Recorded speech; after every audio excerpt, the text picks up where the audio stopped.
He was a beautiful man, and, you know, I'm privileged to feel he was my friend.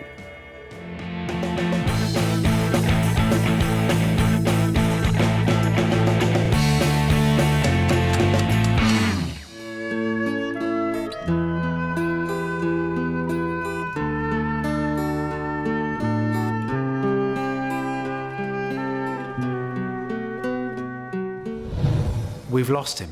You know, we lost him in 1980, and we don't know what we would have got had he lived, but we know what he gave us when he was alive. You know, the force of John, that's why he's one of the greats, that's how it is.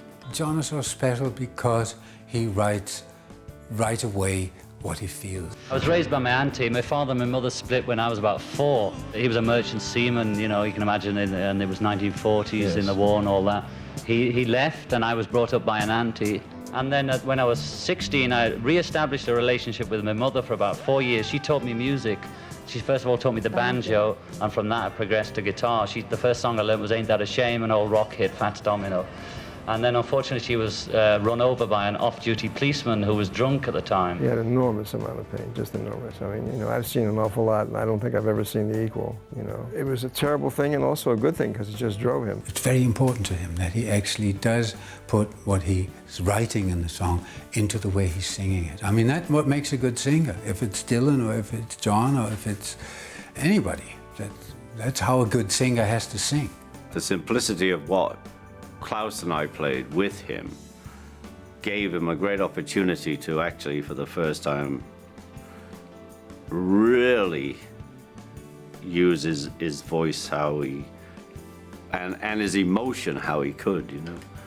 There was no battle going on. John's voice was everything, you know, and he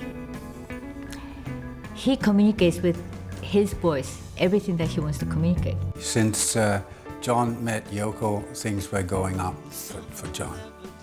Definitely. He was very lost. I had several experiences with him where he was very down and didn't want to live. You know, he didn't have much joy in life. And he didn't know where he was going, what he was doing. I mean, he was famous and everything, but still that man was very, very unhappy. And Yoko really was the start for him getting better and better.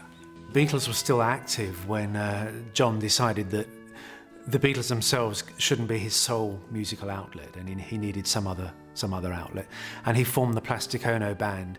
The dream's over, like, it's over, you know, and we gotta, well, I have, anyway, personally, gotta get down to so-called reality.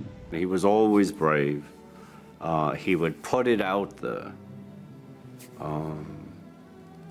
And the consequences sometimes were very harsh, but he would always put it out there. You know, and that's why you could not love him.